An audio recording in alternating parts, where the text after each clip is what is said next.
Homosexuel un jour, homosexuel toujours.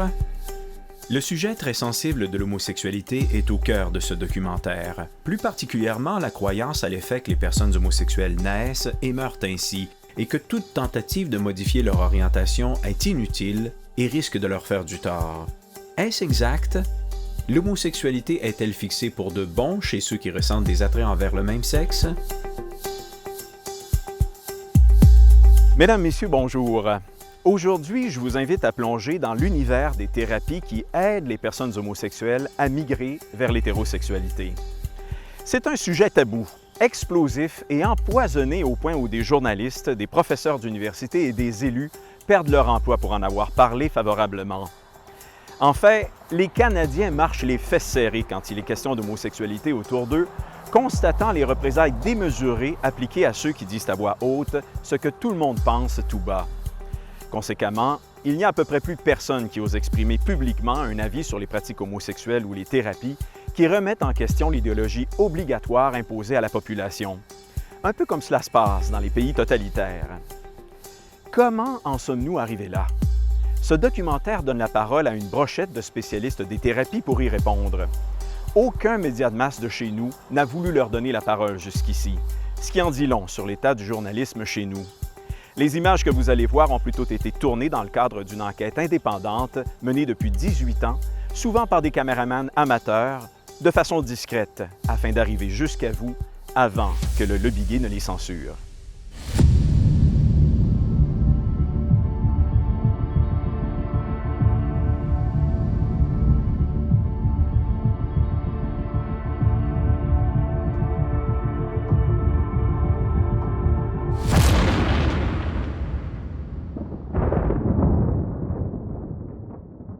I don't get the opportunity much to tell my own story. It may be more emotional for me today. I remember being about 15 years old, curled over my bed, sobbing and telling God that I was so bad, I did not know what to do. I felt very alone.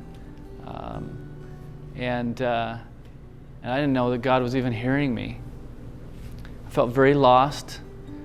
The attractions that I had were so strong. They were obsessive for thinking about other boys in sexual ways. I could not stop the thoughts. It was obsessive all day.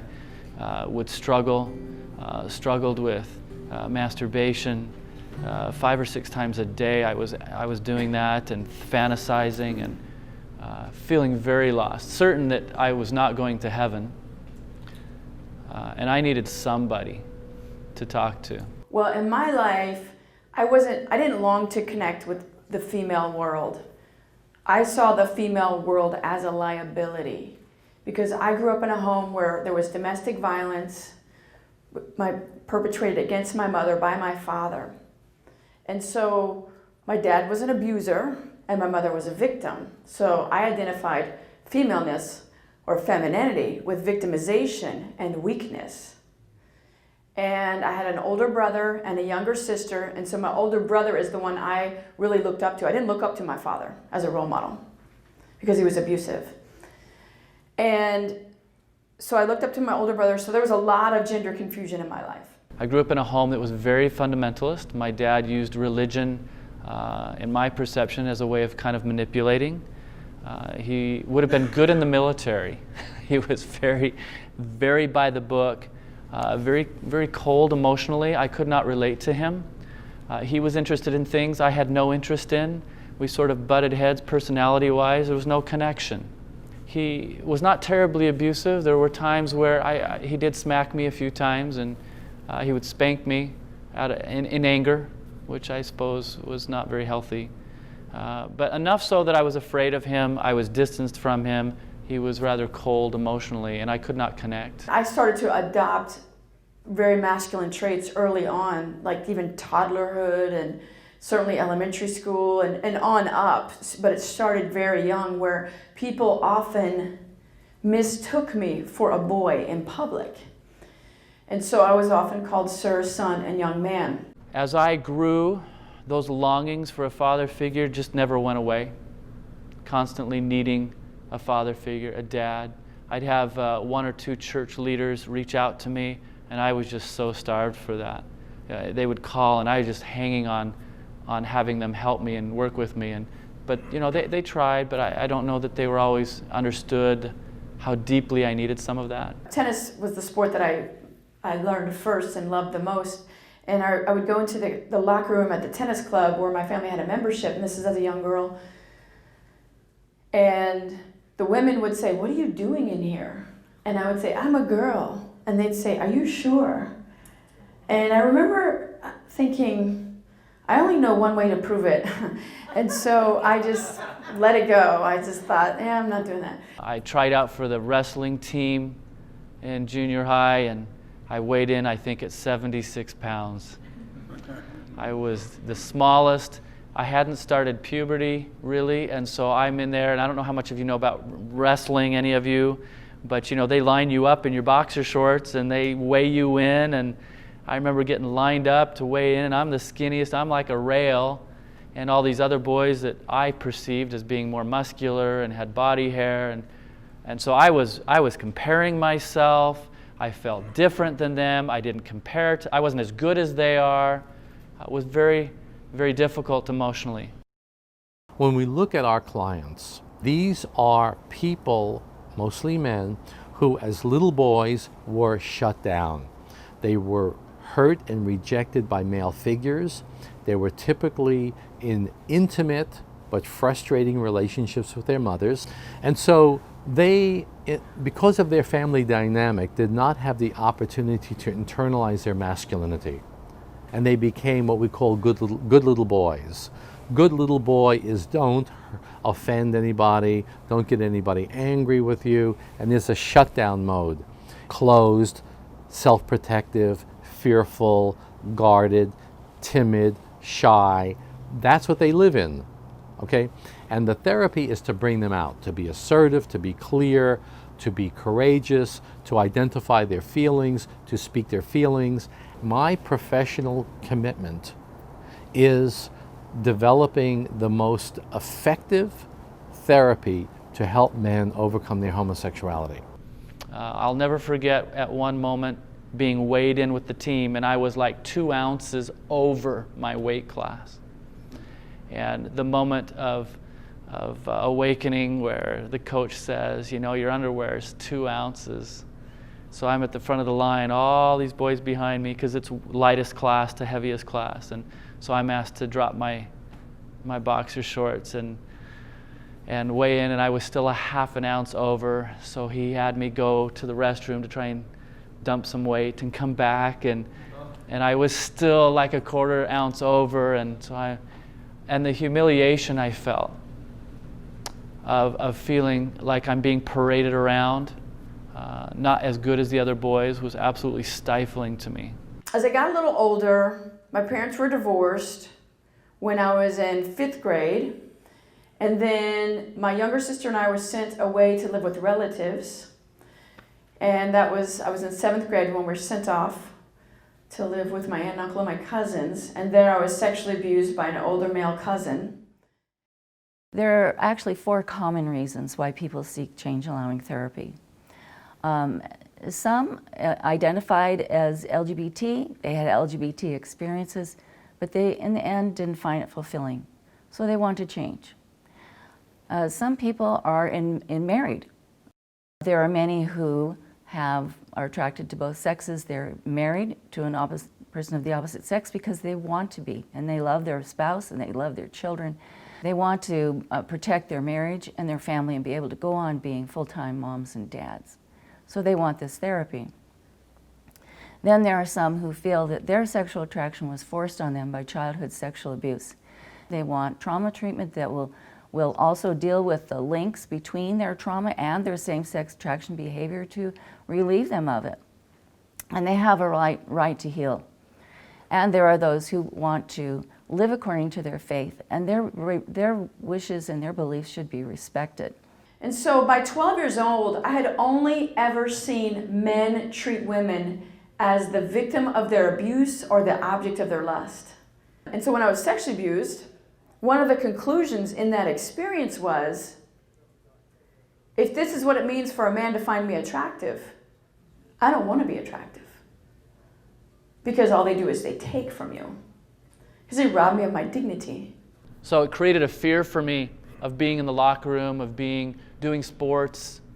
I tried church basketball. They'd put me in, and then we'd lose, and we'd get worse and worse. So they'd pull me out, put the other boys in, and then we'd gain the points back. So they'd put me back in. We'd start losing, so they'd pull me out. You know, that experience was just, I was tired of having those experiences. And then the rejection, the last one picked, was very tiring. So by high school, I was feeling very inadequate, feeling inferior. I didn't feel like I had buddies.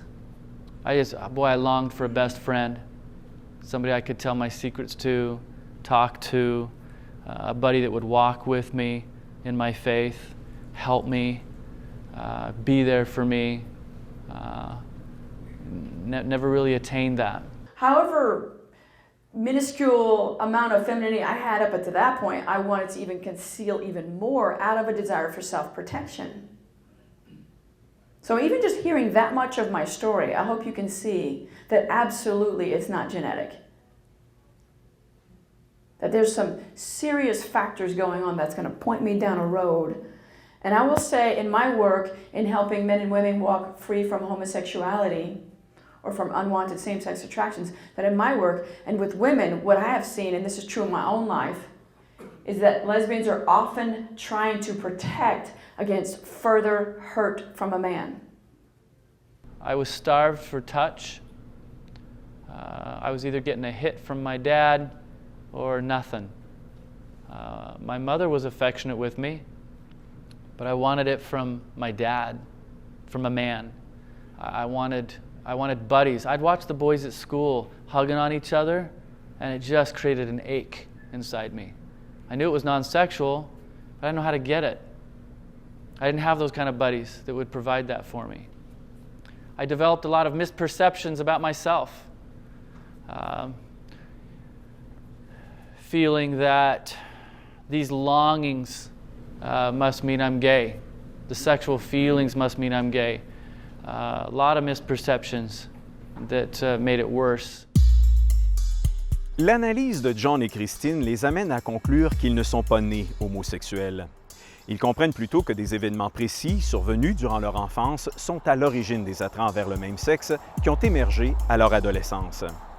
Ils se tournent vers une thérapie non pas pour guérir leur homosexualité, mais pour diminuer l'impact que ces événements du passé continuent d'avoir dans leur vie actuelle. Lorsque l'influence de ces événements traumatiques se dissipe avec l'aide d'un thérapeute compétent, leurs attraits envers le même sexe s'estompent et se substituent progressivement par des attraits envers l'autre sexe. Cette explication sur le processus thérapeutique m'a été donnée pour la première fois par les spécialistes des thérapies. Qui sont-ils au juste? À la base, ce sont des thérapeutes qui ont développé des protocoles ajustés à cette clientèle, qui l'enseignent à leurs confrères et qui offrent leur aide dans leur pratique clinique. Puis il y a les chercheurs qui ont réalisé des études scientifiques sur cette clientèle afin de valider si les thérapies sont inoffensives ou leur font du tort. Permettez-moi de vous présenter ceux que ce documentaire vous fera entendre.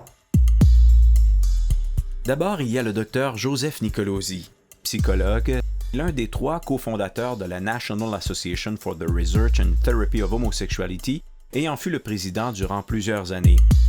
La Dr Laura Hines, quant à elle, est psychologue et a travaillé en cabinet durant 40 ans en Californie. Elle révise des recherches et prononce des conférences sur l'orientation et l'identité sexuelle au niveau international.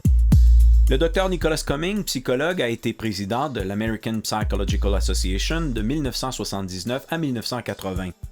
Le Dr Stanton Jones, doyen du département de l'école doctorale et professeur de psychologie à l'université Wheaton, est l'auteur d'une étude publiée en 2007 portant sur la migration de l'orientation sexuelle à travers l'accompagnement religieux. Le Dr A. Dean Bird, psychologue, fut professeur distingué à l'école de médecine de l'université de l'Utah. Il fut co-auteur de 2 études sur l'efficacité des thérapies d'exploration de la fluidité sexuelle. La Dr Julie Hamilton, psychologue et ancienne présidente de North, a produit une vidéo portant sur les racines de l'homosexualité qui s'intitule Homosexuality 101. Le Dr Christopher Rosick, ancien président de North, est psychologue et directeur de la recherche au Link Care Center de Fresno en Californie. La Dr Carolyn Pila, ancienne présidente de l'Alliance, est psychologue et directrice du département des sciences du comportement et des sciences sociales de la Arizona Christian University. Le Dr Joseph Berger est membre distingué de l'American Psychiatric Association et du Collège royal des médecins et chirurgiens du Canada. Le Dr Benjamin Kaufman, médecin, est l'un des 3 cofondateurs de North. Enfin, Christopher Doyle est psychothérapeute et directeur de l'Institute for Healthy Families. Il est le cofondateur de la National Task Force for Therapy Equality. So by the time I was in high school, my emotional needs for affection from a mentor, affirmation about my masculinity, it was all getting sexualized. It was so intense. My emotional preoccupation around jealousy, I felt jealous of the other boys. I was envious of them. I was filled with daydreams. What it would be like to have a best friend, and I'd hear the boys talking about what they did together in the campouts, and boy, I wanted to be doing what they were doing and didn't feel like I could. Or my better friends were girls. It was easier to relate to the girls. I could feel close to the girls. I had some guy friends, but I was closer to the girls. We see this over and over again. These poor clients come in and think they have unique stories. They think it's unique because the culture is not talking about it. There's no way to get feedback. Am I the only one in the world? They come into our clinic and they discover, no, you're not the only one in the world. This is a typical pattern. And the mental health associations are doing not only an injustice, they are doing a violence because they are not letting this information be known. I was very sensitive. And that made it more intense. My life experiences were intense. My sensitivity made things more intense for me. Moving forward, I got involved in my first homosexual relationship when I was in high school. And I was like finally, feeling love and felt like, okay, this is who I am. And so I was settling into that. I mean, I know I was headed for, I would have made a wonderful gay activist had God not intervened, let me tell you, because I had enough anger in me. So by the time I was 18, I was contemplating my choices. I remember my bishop, church I was going to at the time, was very concerned because I was talking to him about these choices of either running off, running away somewhere, or killing myself. It didn't seem like a very productive option there. I didn't really want to kill myself, but I didn't really see too many options. I didn't know how I'd live on my own.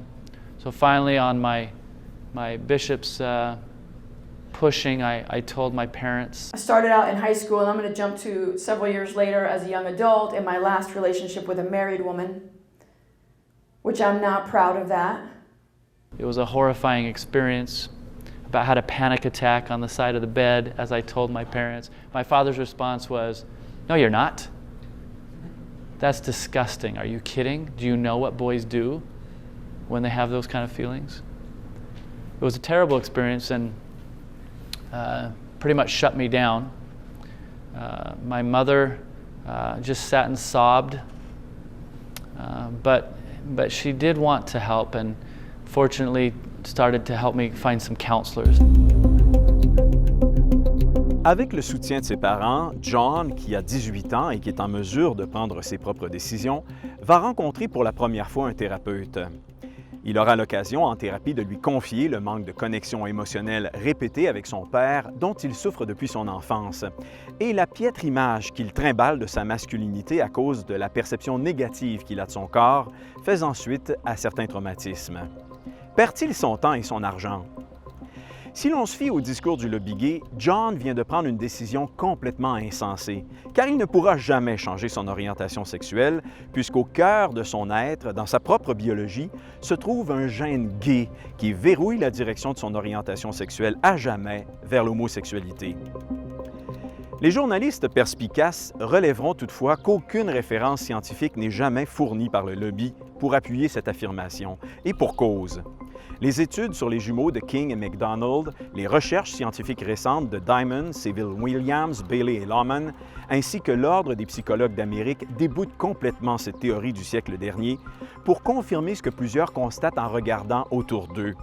à savoir que la sexualité humaine peut fluctuer au cours de la vie d'une personne, pouvant migrer par exemple de l'hétérosexualité qui se trouve à une extrémité du spectre vers la bisexualité ou vers l'homosexualité qui se trouve à l'autre extrémité, et vice-versa, sans même avoir à recourir à une thérapie.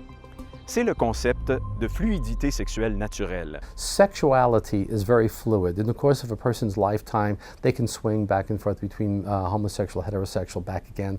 We know that the adolescents can be more engaged in the homosexual activity and then move on, and others in midlife will become homosexual. So there's a fluidity in sexuality. In regards to sexual attraction fluidity, there is a lot of research that's been done over the past few decades. Lisa Diamond is the spearhead for most of that research. And she started off just looking at women and then expanded it to men to see what happens with people's sexual attraction fluidity over a lifetime. They consider her a leading expert in sexual orientation change through life experience. Diamond followed 79 non-heterosexual women over 10 years and found social influences on same-sex sexuality. She said the most surprising finding was that bisexual and unlabeled women pursued progressively more sexual contact with men than did women over the 10 years of the study. Two bisexual women with the exact same degree of same-sex attraction in 1995 often made very different choices 10 years later. Whereas one would have settled with a woman, the other would have ended up with a man. It was the case even for women who had started out strongly attracted to women, that they could end up finding themselves fantasizing less often about women and seeking out fewer opportunities to date female partners and become happily married to a man. And so in that season of my life is when I was evangelized by a group of, it's a really bizarre situation. It was a group of Baptist women, and I found myself on a Southern Baptist softball team. So don't ask me what a lesbian was doing playing softball with Baptists. It was really my love of sports that got me there, but it was absolutely a divine conspiracy. Okay. And so that's what got me around a group of Christians on a regular basis. And there were some that knew, because I looked the part. I was still very masculine. I was still being called Sir, Son, Young Man. I was the runner-up to the Miss Butch America pageant. You guys are like, is there really one? So, poor thing, I scared the poor lady. Anyway, that is some humor to lighten this, some levity. Yes? I will say that I went to 4 different counselors from that point forward, none of which were very productive or helpful to me. No, the first therapist I went to was a very, what's the right word? He was very popular in the religious community I was a part of at the time, and so everybody sent their kids to this counselor. So what he did really was try and have me read the scriptures a lot and pray and, give me a lot of spiritual stories. So I don't think in that regard maybe that was helpful because, it kept my faith going a bit. But it did absolutely nothing. In fact, my attractions were just getting stronger all the time. It wasn't helping that. So that was discouraging. I found out years later, here's an interesting tidbit. I went to him when I was becoming a counselor to get some advice from him. And he pulled out a whole file of information he had from Exodus and Evergreen and said, they sent me this stuff when you were a kid, but I never really believed it, and I never wanted to approach it with you. I wanted to get up and wring his neck. It would have been life-changing for me. Many therapists say, oh, no, you can't go on that direction. You cannot explore your sexual attraction fluidity because that just can't be done. You'll be harmed. So if you're asking for help with that and they're saying, nope, I'm not going to do it, you can't do that, you have to go my way and embrace your sexual attraction as your primary core identity. And I know that's an exaggeration perhaps. I don't know if people say that, but that's basically the message that I received from some of my clients that came to me that they had heard from previous therapists. It's like there was no hope. There was no hope. And so their well-being actually plummeted. And some of them had actually, for the first time, experienced some suicidality as a result of the lack of support for their autonomy and self-determination. They didn't really know what to do with me, to be honest, and I didn't realize that their dilemma. But and the main dilemma was this was a church team, and I didn't actually know the difference between sports and church sports. And so, like, I only know sports, and the goal is to win. That's the only goal. And in church sports, it's like, if we win, glory to God. If we lose, glory to God. And I was like, no, I'm not cool with that. And so I was the one in the outfield throwing my glove and swearing when the ball got past the shortstop. So the Baptist women are like horrified because, you know, on my jersey it says, say yes to Jesus. And I'm calling out obscenities. And so they complained to my coach, as you do. We call it prayer request. Y'all know what I'm talking about. As long as your head is bowed when you say it, it's not gossip, okay? And so they complained, and he said, because they were like, Coach, she's cussing the outfield. He said, you see that girl? You pray for that girl. So they did. They were praying for me. And this went on for like a year and a half. You know, and the other counselors didn't have any information. They didn't know. And the fourth one was just politically incorrect enough to be willing to read Jeff Conrad's book and say, yeah, let's read it together. Let's talk about it. See what applies to you. John travaille avec différents thérapeutes qui lui font perdre à la fois son temps et son argent, car il ne fait l'expérience d'aucune réduction de ses attraits homosexuels. Au contraire, ils augmentent. Les thérapeutes qu'il consulte sont-ils des charlatans? John décrit ses sessions avec eux en termes de lecture biblique, de prière et d'analyse d'histoire spirituelle. On peut difficilement assimiler ces éléments à autre chose que de l'accompagnement spirituel. Or, de l'accompagnement spirituel, ce n'est pas de la thérapie. Ces thérapeutes étaient sans doute remplis de bonnes intentions, mais à l'évidence, ils n'avaient jamais reçu de formation sur la bonne manière d'accompagner ce type de clients. Ils étaient donc incompétents. Il faut dire qu'à cette époque, aucune institution académique ou professionnelle n'offrait une telle formation aux thérapeutes. Ces derniers devaient plutôt se former par eux-mêmes, soit en consultant un confrère ou en étudiant des cas cliniques documentés qui s'étaient conclus par un succès. Il est intéressant ici de faire une analogie avec les régimes minceurs. Durant les années d'après-guerre, dans un contexte d'abondance alimentaire relativement nouveau, l'Amérique a vu naître la restauration rapide, avec comme conséquence insoupçonnée la hausse phénoménale du taux d'obésité.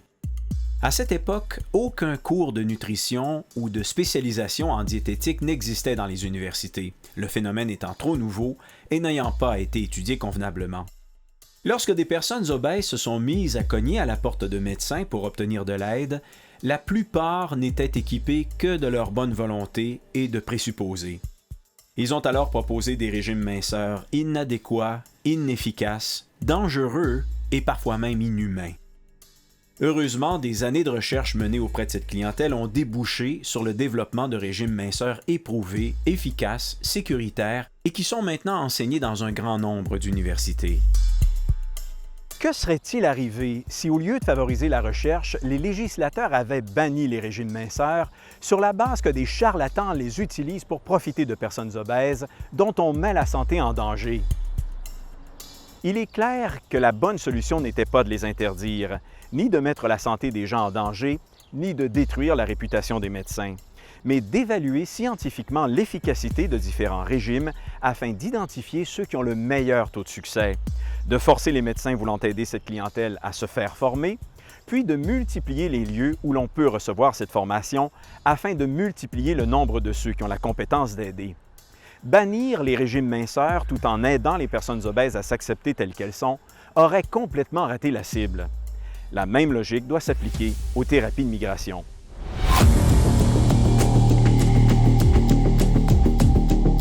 La période nébuleuse des thérapies comportementales et d'aversion qui soulèvent des questions éthiques et des psychanalyses qui, elles, requièrent un nombre d'années exagéré, se termine avec la fin des années 70. Les années 80 et 90 voient apparaître une nouvelle gamme de modalités thérapeutiques découlant des avancées en neurologie, dont certaines, appliquées aux personnes désirant migrer vers l'hétérosexualité, ont l'avantage d'augmenter significativement le taux de succès des thérapies tout en accélérant la durée du traitement. C'est l'époque où les premières cliniques de thérapeutes dédiées exclusivement aux personnes homosexuelles font leur apparition. Entre-temps, le lobby gay s'infiltre progressivement dans les médias, les institutions de santé mentale, dans le gouvernement et ailleurs, travaillant d'arrache-pied à convaincre que l'homosexualité est innée et n'a pas à être traitée. Voyant les thérapies gagner en efficacité et se répandre en Occident, le lobby gay s'engage dans une course contre la montre pour que les ordres les bannissent, pour discréditer tout thérapeute qui les pratique, pour qu'aucune étude sur le sujet ne reçoive de subventions et pour qu'elle ne soit enseignée nulle part avant qu'il ne soit trop tard. Gay activists have done many studies of opinion, public opinion, the formation and the creation and the manipulation of public opinion. And they have found repeatedly that if you can convince the population, the general population, that homosexuals are choosing that, then there is less empathy, less sympathy for this population. But if you can convince the general population that these people are gay because they have no choice, because there is a gay gene, then there's a tendency to be more tolerant and more accepting. So this notion of the gay gene has to be promoted, the biological origins that are beyond the individual's choice. But there is much more evidence showing that people can change. But the fourth counselor I went to, thank goodness, had a couple books. And he suggested I go to a conference by Exodus. Went to the conference, and I listened to Jeff Conrad. And it was so frustrating for me at that conference hearing his story and listening to people in the audience heckle him. Because I'd hear his story and I'd think, oh, that's me. Oh, yeah, I can relate to that. Oh, I can relate to that. And then somebody would make a stupid comment. I'm sure he was frustrated. There were a lot of picketers. Well, at least that's my memory. There were a lot of picketers at that one. And he went out into the hall, and I went out into the hall, and I was so lost. And I remember him, he looked discouraged. And I went over and looked at him, and I couldn't get anything out. And I just started to cry. And he came over and he just hugged me. And he said, it's okay. He says, there's answers. You can do this. You can get over this. The feelings can change. They can go away. But you got a lot of wounds, and you got a lot of needs. You have to learn how to take care of those. That was the beginning of my recovery. And so I became a Christian, and it's not like God waved a magic wand over me in the immortal words of Cy Rogers and said, 1, 2, 3, now you're free, go be straight, date, and mate.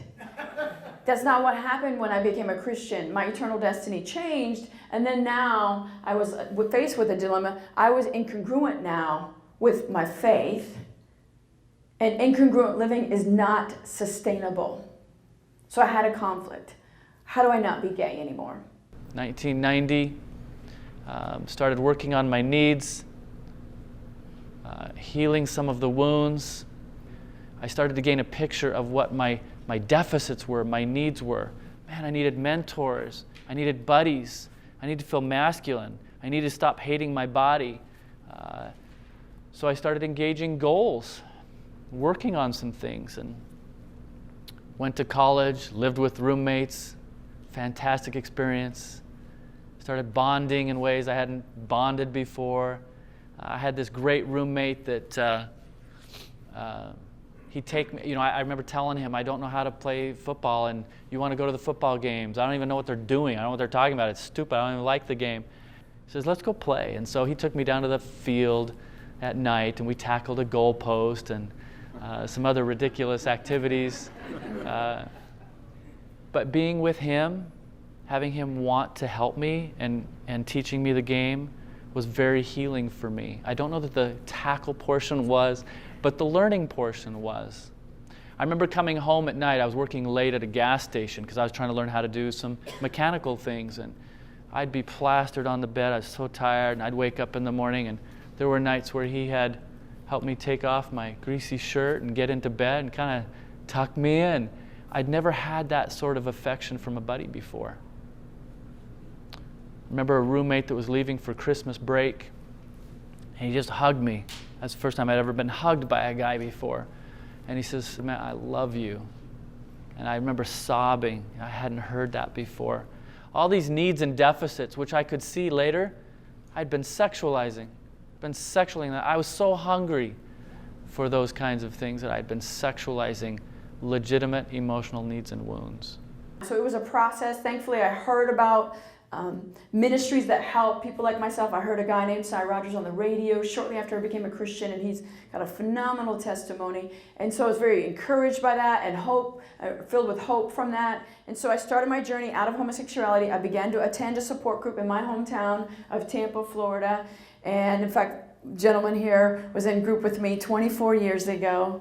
Woohoo! It's called Straight Ahead, and pun intended. And so that is where I started to understand the roots of my homosexuality, which I've already shared with you in story form. Having a breakdown in the relationship with the same-sex parent, having been sexually abused, gender confusion, all of that contributed to the perfect storm in my life to point me down a road. Now where I chose homosexuality, because I didn't choose the feelings and the attractions, I chose to act on them. But feeling homosexually oriented, I also felt like I had no choice. Worked on healing my needs. As time went on, it was not a fast fix, and that's something important to know. For me, it took me some time. It took me a few years. But the feelings would diminish. You know, and I would notice as I would go out with guys, I wasn't sexually attracted. The more I got the needs met, those attractions were going down. I didn't have to focus on girls. I didn't have to focus on dating. I didn't have to force myself to think about having sex with somebody, or with a girl. I just had to focus on healing the emotional needs. And as I did that, the sexual side of it just would diminish. It would go down. When I'd get hugged on by guys, or my roommates helping me learn football, the feelings are diminishing. Look, reparative therapy is not just simply a focus on diminishing same-sex attraction. That is the accusation of reparative therapy. Gays and other people who don't know what reparative therapy is think that the client comes in and we hit them over the head with a bat until they give up their homosexuality and then they're cured. No, it doesn't work that way at all, okay? We deal with past trauma. We deal with male friendships. We deal with body image. We deal with assertion. We deal with facing the reality of the fact that you did not get what you needed from your childhood, whether it be mother, father, family dynamic, or whatever. We deal with identity. We deal with self-esteem. We deal with your sense of yourself in relationship to others. You're not a little boy among women. You're not a little boy among men. You're a man among men. So there's a complete transformation of identity. And then the church is where I built healthy same-sex friendships, which was a monumental challenge. And you can talk to any person coming out of homosexuality, and that is a monumental challenge. Because so often we feel inferior or inadequate in our gender. The biggest epiphany for me was to realize that my same-sex attraction didn't define me. It was just a symptom of all these other emotional needs, legitimate needs. What I needed was non-sexual intimacy. So for me to be isolated, I wasn't going to get intimacy. You can't get intimacy if you're isolated. And so I needed to press through my fear of rejection. And so as I got to know people, and not everybody, but on an individual basis, I got to share what I was dealing with, and I felt supported and loved, and that just helped encourage me. And so I was developing healthy same-sex friendships, and I will tell you that as I did this, my sexual attractions for women naturally diminished. Because I got what I was looking for all along: love, intimacy, connection. I learned over time that I had to immediately start acknowledging, whenever I was attracted to a guy, I had to acknowledge, okay, I'm having a same-sex attraction, and there's a message underneath it. I had to acknowledge that. When I got good at that, then I would move to the I, which is identify. Now I need to identify what is the message. What is that message? And I got good at that after a while too. You know, if I see this very attractive guy, he's very cut, and I immediately was able to identify there's a message in there. I don't feel like I'm as good as him. I'm very jealous of that. I don't have the muscles he has. Or I'm getting attracted to these guys who are all bantering together and hugging on each other down the hall at school. And I'm realizing I'm missing that. I need that. So when I identified the need, that took me to M, which was move. I had to move into the message. I had to do something. I had to get out there. If I was jealous because of him, I had to go work out. Like the way I look, I had to get into that. You can tell I'm, at this point, very buff, and I got, to liking the way I looked. Or I had to move into buddies. If I was lonely, I had to get into some buddies and move towards the message that was. Malgré tous les obstacles que John rencontre sur son chemin, les prédictions du lobby gay qu'il ne sera jamais libéré de ses attraits homosexuels, les thérapeutes diplômés sans formation adéquate pour l'accompagner, les manifestants à la conférence de Jeff Conrad tentant de le dissuader, John va finalement trouver une personne compétente qui va l'aider à mettre le doigt sur ce qui lui arrive, à résoudre les traumatismes de son enfance et à intégrer en lui les outils nécessaires pour qu'il n'ait plus besoin d'un thérapeute pour poursuivre son cheminement. John doit-il être considéré comme une exception à la règle? C'est-à-dire, est-il aussi difficile d'être libéré de ses attraits envers le même sexe que de gagner à la loterie? There's over a century of research published including by American Psychological Association members in the peer-reviewed journals of the American Psychological Association. It shows that when therapy is done right, it is effective. If you take all the studies, the Spitzer study, you take the Jones and Yarhouse study, you take the studies that are historical, they simply arrive at one conclusion. This is the conclusion that homosexuality is not invariably fixed in all people, that some people can and do change. Robert Spitzer did a study of about 200 individuals who came out of homosexuality and made a heterosexual adjustment. Robert Spitzer formulated the study, he interviewed the people, and he had a great deal of opposition in trying to publish his data.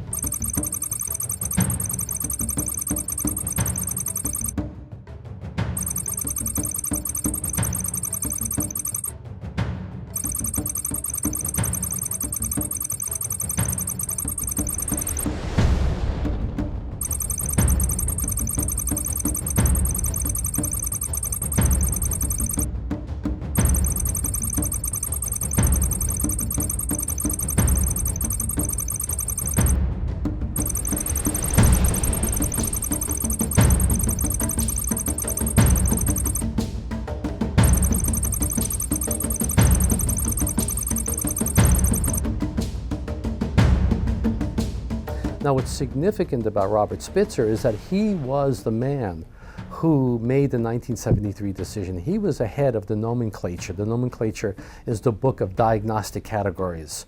He was the one who determined whether or not something was considered a disorder or not a disorder. So it was Robert Spitzer who said in 1973, let's not consider homosexuality a disorder. And while he does not consider it a disorder, he still believes that people can change. Spitzer was approached in the late 1990s because there was the move then within psychiatry as well. The American Psychiatric Association was being lobbied to ban therapy. Spitzer essentially said, I'm not political, I'm a research scientist and so on. We had some sort of ideas some years ago. If they should be changed, I'm willing to explore it. And he did what seems to be a very solid research study in which essentially he concluded that the results indeed were pretty good. A lot of people who had identified themselves as homosexual had become comfortably heterosexual after psychotherapy treatment. There was not simply behavior or simply attraction, but in core features of homosexuality. Now, this was not a study to determine how many people could change, but whether or not it was correct, the statement from the national organizations that no one could change. And he determined that that was not correct. He could be hardly accused of being a slacker as a researcher, right? And he wasn't coming at it from he didn't have a religious axe to grind, so to speak, on this. And he was just a curious scientist. This report that it came from a man like Robert Spitzer was very, very significant, very threatening to the gay activists, because until then, Robert Spitzer was their great hero, and they consider him now a traitor. Dr. Drescher, who's one of the leading anti-therapy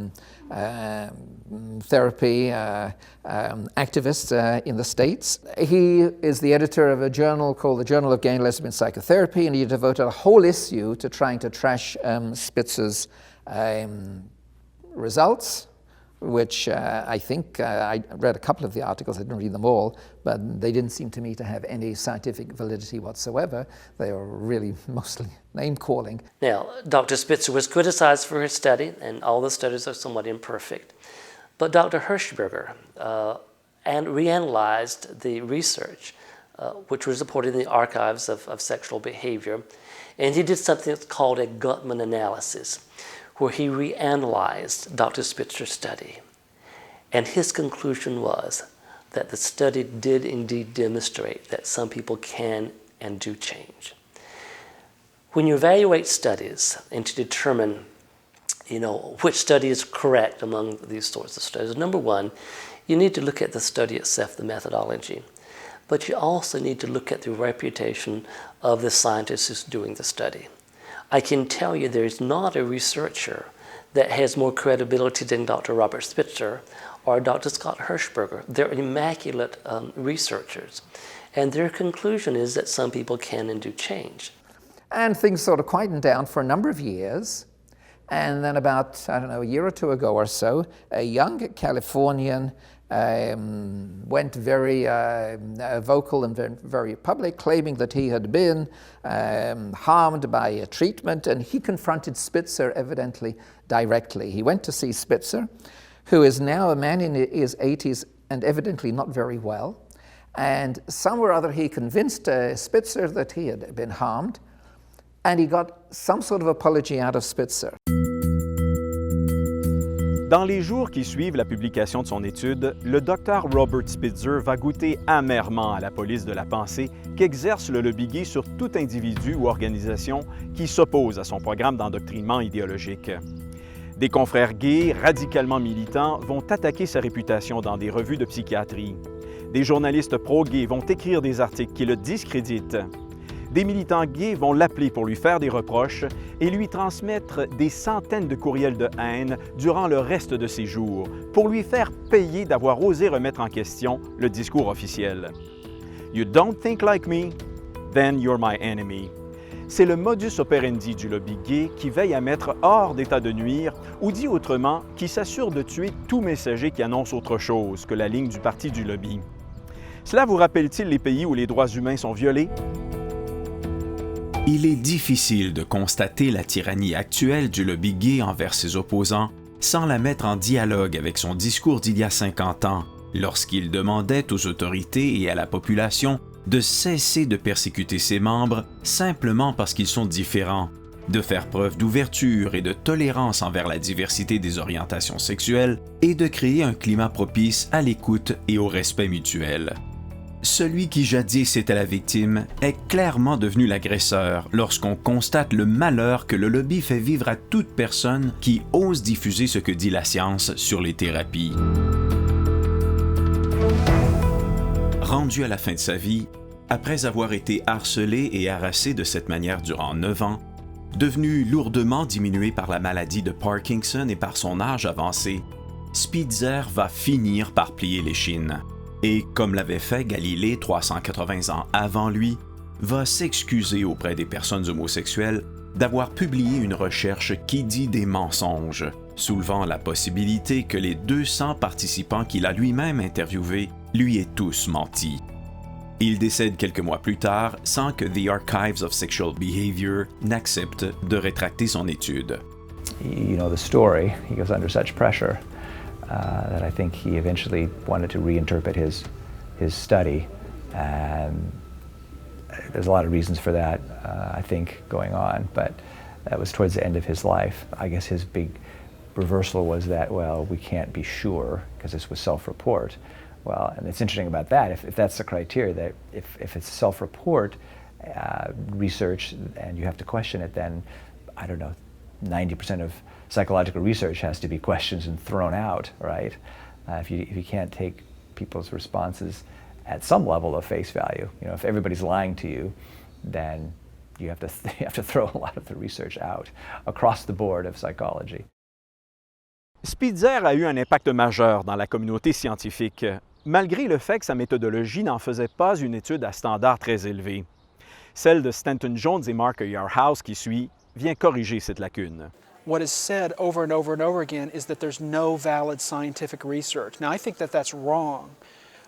There is scientific research, but it's not great, rigorous scientific research. And the people who are the critics, they keep coming back time and time again that there's not a study that's longitudinal, there's not a study that's prospective. Those are the two most important variables. Well, now there is.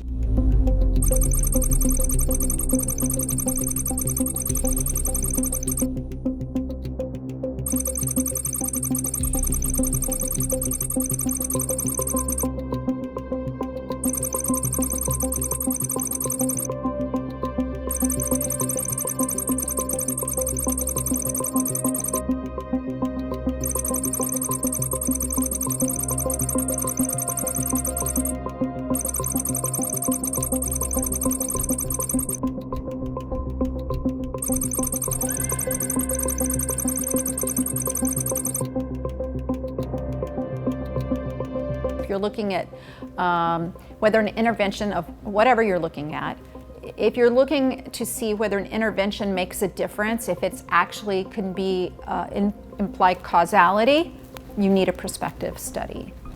Some people assume that I must be driven by hatred of gay people or that I've got someone in my family that I'm worried about. It's nothing like that. My interest was largely academic, intellectual. I knew some of the previous scientific literature that was out of the psychoanalytic tradition and other therapeutic traditions where there were studies that were reporting people had changed, and it struck me as very odd that these studies were just being dismissed on the basis of one or two people coming forward and saying, well, I was in that study and I didn't really change. There is really a rich psychoanalytic tradition of understanding the cause and treatment of homosexuality, but that whole body of literature from the 1920s all the way up to about the 1970s have been buried politically. But when I go back to the early literature, I see that they see what we see today. It struck me that we wouldn't act that way for a study of alcoholism. If you did a study and reported that a third of the people were sober, and then somebody came forward and said, well, I was one of those people and I wasn't really sober, we wouldn't throw out the whole study on that basis, but that's precisely what was happening in this area. I actually put together a grant proposal and I sought funding from a number of foundations and met with complete failure in getting the grant funded. Non-religious foundations, no one would touch it. They said, yes, you're right, this is an interesting subject and it's too controversial and we won't touch it. And it was almost 6 or 7 years after that I got a call from the director of Exodus. About 400,000 people contact our organization every single year, and what we identify in those who call is there are some very common themes. One of them is sexual abuse. 85% of the men and women who contact us for help would say that they have a history of sexual abuse prior to the age of 12. And I thought about it, and I realized that the study would be considered as less valid if it was funded by Exodus in the same way that cancer research funded by the tobacco companies. So realizing that, I said to the Exodus people, we will agree to accept the money for this study from you on one primary condition, that is that you've got to understand, we're not doing this to make Exodus look good. We're doing this because we want to ask the important scientific question whether there's anything real happening here or not. And if it turns out that lots of your people are getting better, you can be happy about that and we'll publish it. But if it turns out that zero, if everybody runs away from this and nobody gets better, we're going to report that too. And they kind of gulped and said, okay. But it wasn't looking at therapy per se, it was looking at more religiously mediated kinds of change. But it did suggest that change does occur. Well, in 2011, just this year, last month in October, they published in the Journal of Sex and Marital Therapy, they published their follow-up results to that 3-year study. So now it's been 7 years, and they went back and looked at these guys again and found that these people, these participants, are maintaining their success 7 years later.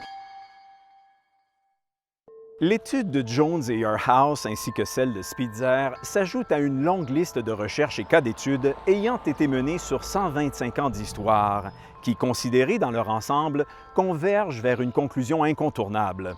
Il est bel et bien possible de migrer de l'homosexualité vers l'hétérosexualité. Or, ce portrait d'ensemble contrecarre directement les efforts du lobby gay visant à convaincre que l'homosexualité est innée et inaltérable.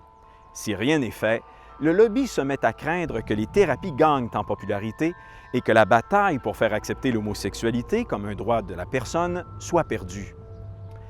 L'Association des psychologues d'Amérique, qui compte désormais une aile LGBT, baptisée la Division 44, réagit en formant rapidement un groupe de travail à qui l'on donne le mandat officiel d'évaluer les études afin d'établir si les thérapies de migration sont bel et bien efficaces. La composition du comité est confiée à la docteure Judith Glassgold. Rapidement, les docteurs Stanton Jones, Mark Yarhouse, Joseph Nicolosi et Dean Bird, qui sont des sommités dans le développement de ces thérapies et des chercheurs qui ont étudié leur efficacité, sont mis en nomination pour enrichir le groupe de travail de leur expertise. Lors du dévoilement des membres, tous, sans exception, ont été écartés du projet. Le comité sera plutôt composé de Judith Glassgold, psychologue lesbienne, membre du comité de direction du Journal of Gay and Lesbian Psychotherapy et ancienne présidente de la Division 44. Jack Drescher, psychiatre et militant pro-gay reconnu, collaborateur du Journal of Gay and Lesbian Psychotherapy et l'un des opposants les plus virulents à la thérapie de migration. Lee Backstead, psychologue gay conseillant les clients d'orientation LGBT provenant de différentes traditions religieuses. Beverly Green, psychologue lesbienne, cofondatrice de la Division 44 de l'APA. Robin Lynn Miller, psychologue de la communauté bisexuelle, a travaillé pour le Gay Men's Health Crisis à New York et a écrit dans des publications gays. Roger Worthington, qui n'est pas homosexuel, lauréat du 2001 Catalyst Award pour son implication à faire connaître publiquement et à répétition des réalités LGBT. Et finalement, Clinton Anderson, psychologue gay, officier du bureau de l'APA en ce qui concerne l'homosexualité, le lesbianisme et la bisexualité. The task force that did the research, the task force that did the gathering of this data was a task force composed of gay activists. Not only were they gay, but they were gay activists in almost all cases. Of course, these procedures lead to a biased response. And position statements of the American Psychological Association do not represent a consensus of all professional therapists and researchers. They represent a consensus of those who share one particular worldview. The problem is that people think that the American Psychological Association, the American Psychiatric Association, these are scientific organizations, and if it has 12,000 members, we imagine these are 12,000 scientists who are addressing these important questions. In fact, these are political organizations, and many of their decisions are based not just upon science, but also dependent upon special interest groups, political factors, economic forces, public relations. There are a lot of factors that go on. Special interest groups within these organizations have a lot of political power. The decisions and review of research and position statements of the American Psychological Association are written by its Division 44, LGBT division, which automatically excludes people who actually are experts in doing the therapy and doing research on it. It automatically narrows what point of view will be taken. Confirmation bias is that, you, because of your values or whatever, you are going to be more skeptical of research that isn't consistent with your beliefs and less critical of research that fits with your beliefs, right? And again, that's why there's such a need for diversity of thought and diversity of perspective in this field and in psychology in general, and it's terribly lacking. When we expressed concerns about that at that time, the president of the AAPA said, well, we can't have someone who doesn't share our worldview. He acknowledged it was based on a worldview that does not represent all members of the American Psychological Association. I don't know, that seems to me the claim that, you're a religious organization, therefore we can dismiss you, that seems very condescending to me. Science is science, whether you're a faith-based person or not. Especially in the mainstream and liberal academia, I think it's very hostile to people of faith. I think they're discredited because of their faith, and they're often seen as unscientific. When you get to know people in our community of therapists and those who work in this field of research and science, our values, they inform the way that we practice and the way that we work with our clients. But, we're not doing religious work. We're doing work that we think is inspired by our faith values, but it's scientific. It's mainstream psychological practice. The methods that we use for trauma therapy and other forms of therapy like EMDR and CBT and emotional focused therapy and psychodynamic, these are all mainstream therapeutic techniques used by any other practitioner. It just so happens that our clients have different goals. The American Psychological Association prides itself on diversity, but when it comes to conservative versus liberal diversity, there is none in the leadership of the American Psychological Association. There's none. En 1979, Michael McDonald et les Doobie Brothers propulsaient leur succès What a Fool Believes au numéro 1 du palmarès. La chanson est bien connue pour son refrain accrocheur. What a fool believes he sees. No wise man has the power to reason away. Cela rappelle bien pourquoi il est indispensable que dans tout processus de recherche de la vérité, des spécialistes adhérant à une diversité de visions empiriques soient représentés. Ainsi, ce qui devait diriger la sélection des membres du comité de l'APA n'était pas leur adhésion ou non à des croyances religieuses, mais plutôt l'adhésion à une démarche scientifique rigoureuse quant à l'efficacité des thérapies. Cela n'a pas été le cas. Il n'a été constitué que d'hommes et de femmes aux croyances athées, pro-LGBT et ouvertement hostiles aux thérapies de migration. L'APA a jugé acceptable que des membres experts n'aient pas leur place sur un comité scientifique parce qu'ils croient en Dieu, encourageant implicitement la ségrégation envers ses membres qui sont croyants. Le groupe de travail de l'APA va rapidement disqualifier les études de Spitzer, Jones et Yarhouse en arguant qu'elles ne rencontrent pas des standards de qualité suffisamment élevés pour être considérées. Cela lui permettra de conclure, lors du dépôt de son rapport final, qu'aucune preuve scientifique ne démontre l'efficacité des thérapies. Mais cette tactique ne va pas assez loin. Le lobby craint que s'il s'arrête là, la pratique des thérapies se poursuive et qu'éventuellement, d'autres études avec des méthodologies plus poussées finissent par consacrer leur succès, comme ce fut le cas pour les régimes minceurs. Il doit donc trouver un moyen de diaboliser leur pratique pour de bon, de susciter l'opposition de la population à leur endroit. Une manière d'y arriver serait de statuer qu'elles sont non seulement inefficaces, mais toxiques, que ceux qui les expérimentent, en particulier les enfants, risquent de se suicider. Mais il y a un problème. Aucune étude n'a été faite sur les enfants en thérapie. Celles portant sur les adultes n'ont pas rapporté plus de dommages que dans d'autres domaines de pratique. De plus, ces rapports de dommages sont anecdotiques, c'est-à-dire qu'ils ne sont pas issus d'une démarche scientifique. De plus, ces cas anecdotiques sont liés aux thérapies d'aversion qui ne sont plus pratiquées depuis 30 ans. Qu'à cela ne tienne, qu'elles rencontrent ou non les standards ayant servi à disqualifier les études de Spitzer, Jones et Yarhouse, le groupe de travail va les inclure dans son rapport final. La plus connue d'entre elles étant l'étude de Shidlow et Schroeder.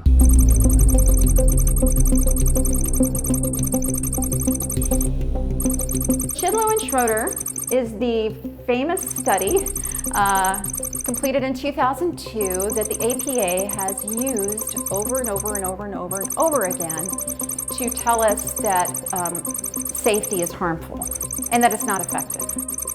This is an exploratory study that has been used to prove cause.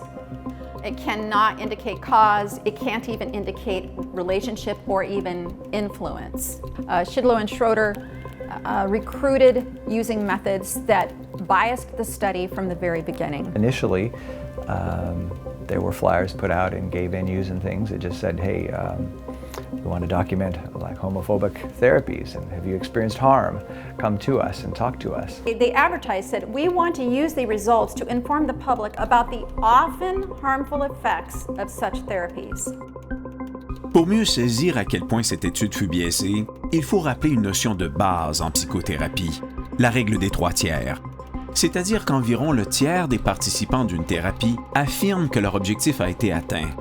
Un second tiers affirme que leur objectif a été atteint partiellement, alors qu'un dernier tiers ne constate aucune amélioration dans leurs conditions. Enfin, il est connu qu'un nombre très faible de participants, environ 5%, rapportent que leur état psychologique s'est détérioré à cause de la thérapie, peu importe le domaine de pratique.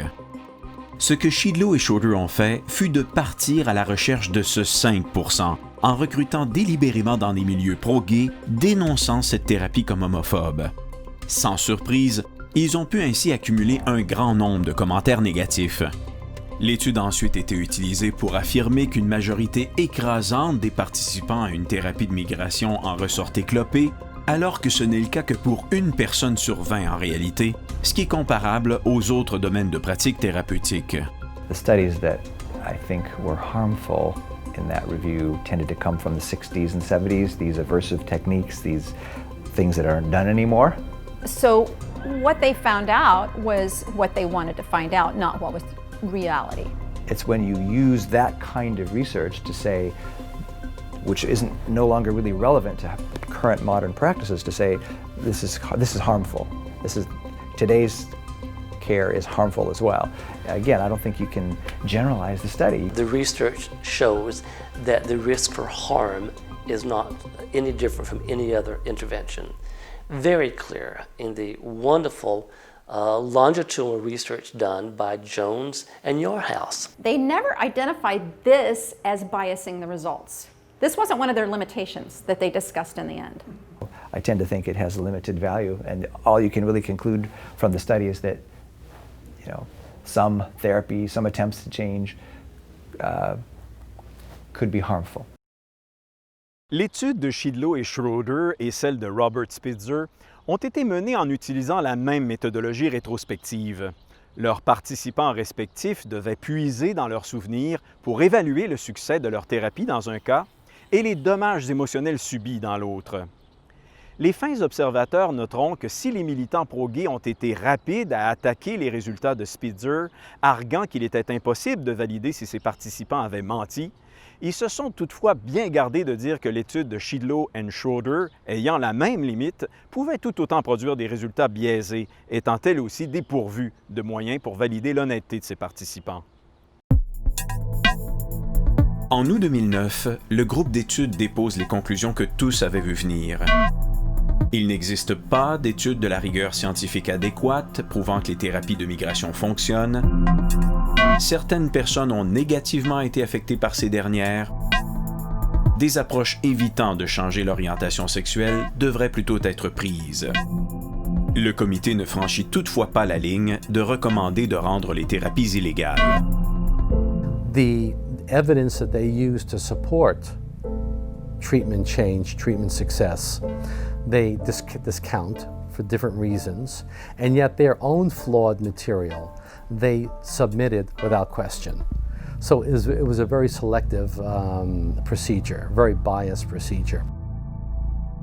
Cette attitude anti-scientifique, combinée aux manœuvres d'exclusion injustes ayant marqué la sélection des membres du comité d'études, amèneront un grand nombre d'observateurs de la scène internationale à cesser de considérer l'APA comme une organisation de référence. Autre conséquence, l'organisation verra plusieurs de ses membres quitter le bateau. People are dropping their membership in APA. APA is shrinking. The income that they used to get from the special assessment is dried up. So the APA is going through some real changes at this point. Sadly enough, the APA has deviated from science. For example, there's a principle that's called the Leona-Tyler principle. This principle was accepted by the APA and never rescinded. And the principles say that the American Psychological Association would not take a stand on issues for which there was not sufficient evidence and professional experience. That has not been the case. The presidents in my era abided by the Leona-Tyler principle. All of a sudden, things began to change as things became more political than scientific. The Leona-Tyler principle, which was never withdrawn, disappeared. In fact, you can't even find it in the annals of the APA. If I didn't have it, it wouldn't exist as far as they're concerned. Many of the resolutions made by the American Psychological Association does not comply with this principle. That is, they make statements and resolutions without the requisite science to support them. The gay rights movement sort of captured the APA. Yeah, it's very interesting the way it happened. We developed a group of psychologists that numbered around 200 to 250 that rotated themselves through all the offices of the APA. When a rule was passed that you couldn't serve more than X number of sessions on console or on a certain particular office, they would rotate. They would run for another office and then come back to console. So for years, about 200 to 250 people were running the APA. We believe that they discredit themselves as a source of accurate scientific information. And they were a very select, inbred group. They were ultra-liberal, and anything that wasn't ultra-liberal was anathema. A good source of this information is the former president of the American Psychological Association, Dr. Nicholas Cummings, in his book called Destructive Trends in Mental Health. The book Destructive Trends in Mental Health, and along with a sequel to it called 11 Blunders That Cripple Psychotherapy in America, is getting a lot of attention, both of them. Not in APA. The response to Destructive Trends in Mental Health, The Well-Intentioned Path to Harm, the first response was that Rhea Farberman, the information officer for the APA, immediately sent an email to all of the journals, and the APA owns 28 journals. Most people don't realize that, but 28 journals. Send an instruction to all of the APA journals that this book was not to be reviewed.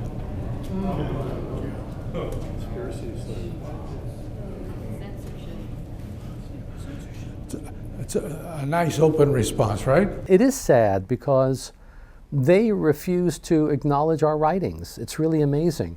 They will not review my books. My latest book was positively reviewed by 2 past presidents of the American Psychological Association.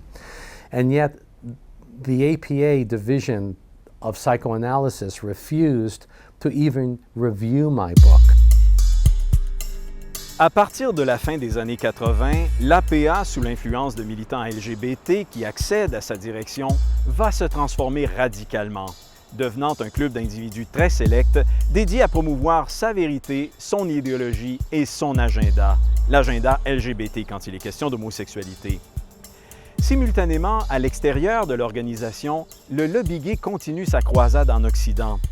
Avec la complicité des directions des grands médias qui lui sont désormais sympathiques, on voit apparaître un nouveau type de censure, le jamming. Qu'est-ce que le jamming?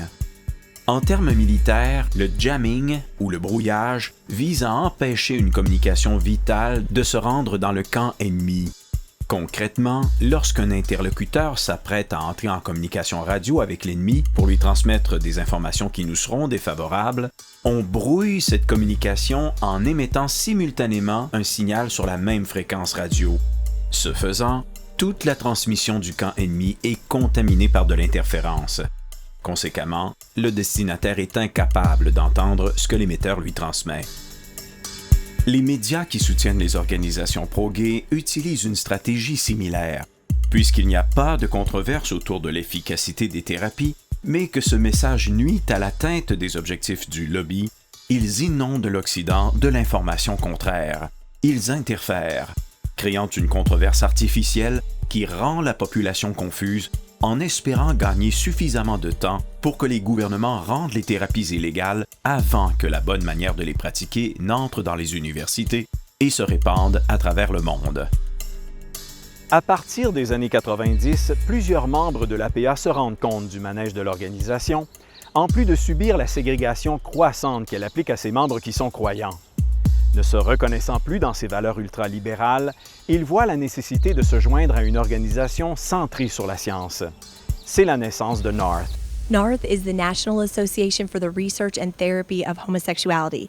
It's a scientific organization dedicated to upholding the research regarding the issue of homosexuality and defending the rights of clients to seek treatment for unwanted homosexual attractions. NARTH is a professional scientific organization that provides a response to some of the political stands that the American Psychological Association has taken. Many of the professional associations are influenced by political correctness and political activism that actually overrides scientific data.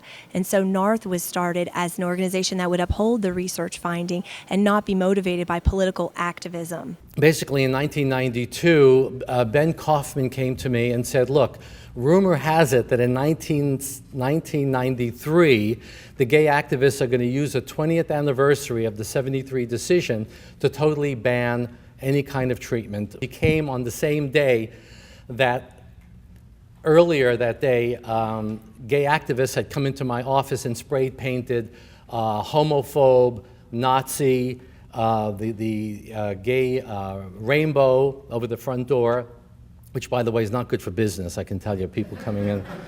NARTH, before we even held our first scientific meeting in 1993, if you go to the American Psychiatric Association's publication, the Gay and Lesbian Task Force of the American Psychiatric Association, in the meeting, it was a board of directors meeting, stated, and it's in the minutes, it's available to anybody who wants to look at it.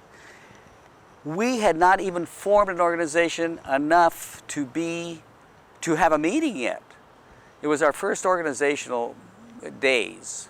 They said, NARTH must be isolated.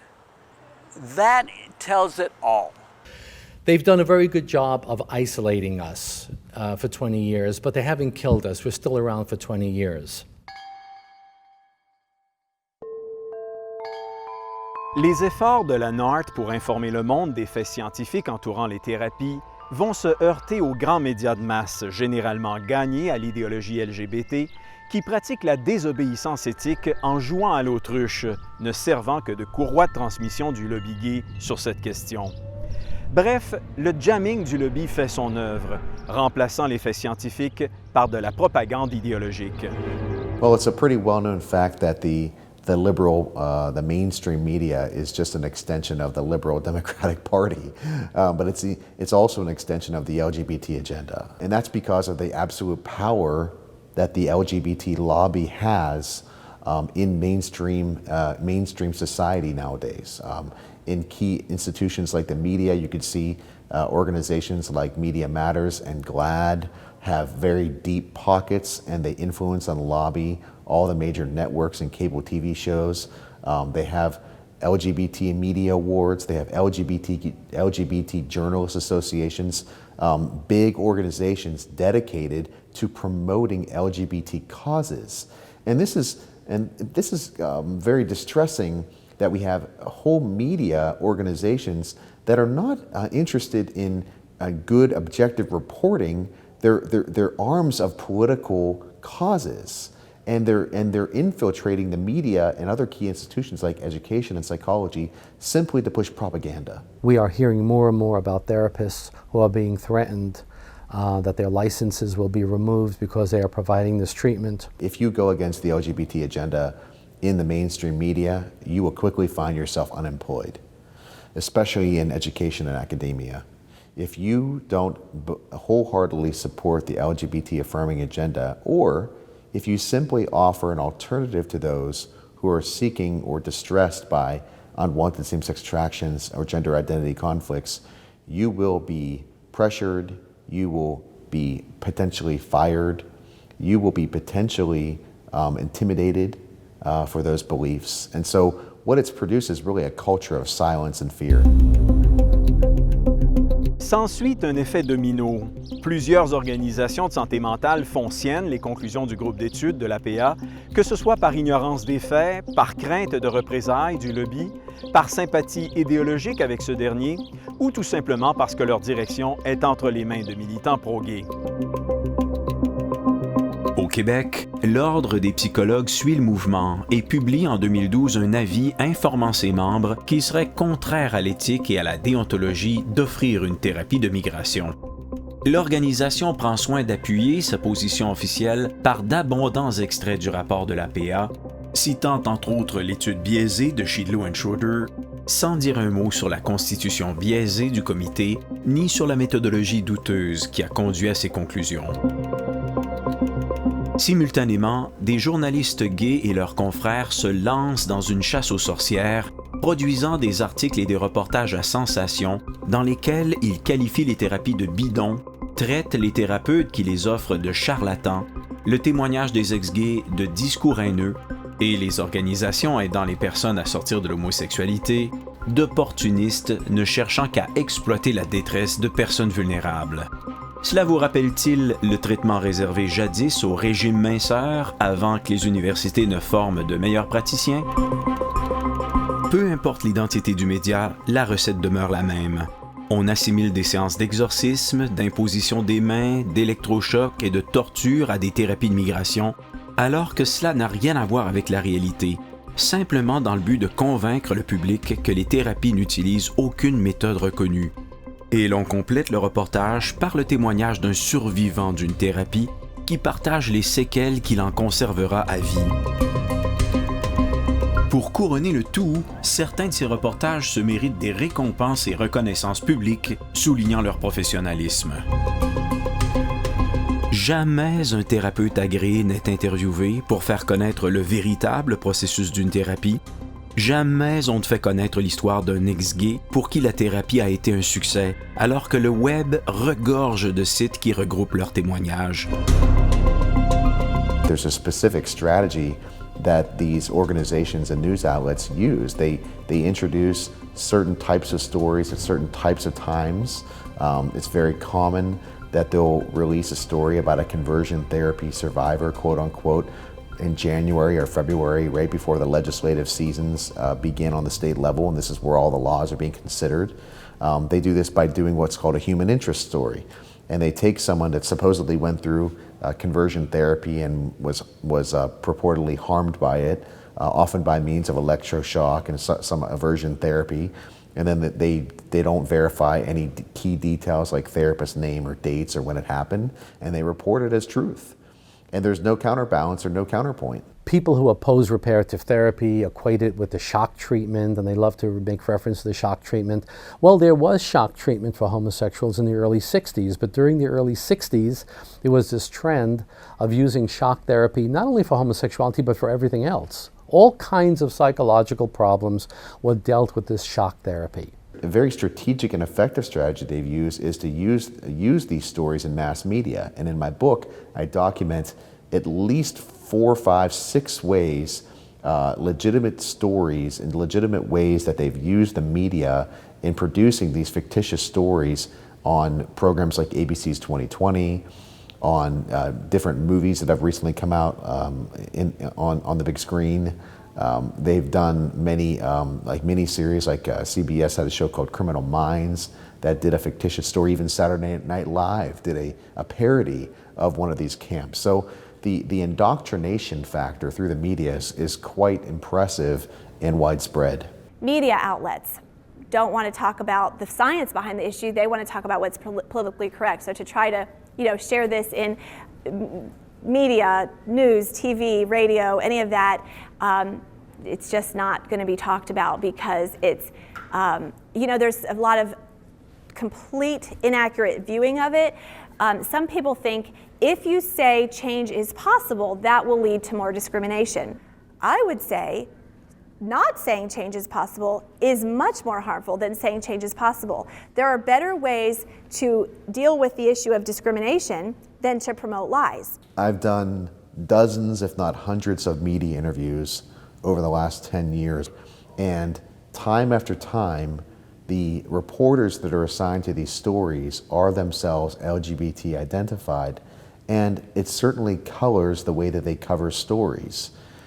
They don't often disclose the fact that they are LGBT identified. They don't tell you that they belong to LGBT activist organizations within the media that have agendas, and they don't tell you their biases. And I believe that is extremely unethical. L'objectif est à peine voilé. Si le lobby parvient à susciter suffisamment de haine populaire à l'endroit des thérapies et des thérapeutes, il sera plus aisé de faire adopter un projet de loi privant des hommes et des femmes souvent victimes d'abus sexuels durant leur enfance de bénéficier de cette forme d'aide scientifiquement validée. C'est ainsi que d'un bout à l'autre du processus, la population n'y voit que du feu. La résolution adoptée par la Ville de Montréal pour interdire les thérapies en est un bel exemple. On peut y lire le passage suivant. Attendu que les thérapies qui visent à changer l'orientation sexuelle ou l'identité de genre d'une personne sont cruelles, dépourvues de tout fondement scientifique, dommageables pour la santé mentale et qu'elles briment les droits fondamentaux des personnes qui les suivent, en particulier lorsque ce sont des personnes mineures qui les subissent. Si l'on regarde de plus près ce paragraphe, on relève que chacun de ces segments a fait l'objet d'une désinformation visant à remplacer les faits scientifiques par de la propagande idéologique. Regardons-les un à un. Les thérapies sont-elles vraiment cruelles? Il est vrai qu'à une époque, des thérapies d'aversion et comportementales, utilisées dans plusieurs domaines de pratique incluant l'homosexualité, ont soulevé après coup de sérieuses questions éthiques. Mais ces techniques expérimentales ne sont plus pratiquées depuis des décennies. Elles ont évolué vers des modalités modernes qui sont à la fois éthiques, efficaces et éprouvées empiriquement. Ce parcours évolutif est d'ailleurs commun dans les sciences de la santé et parfois inévitable.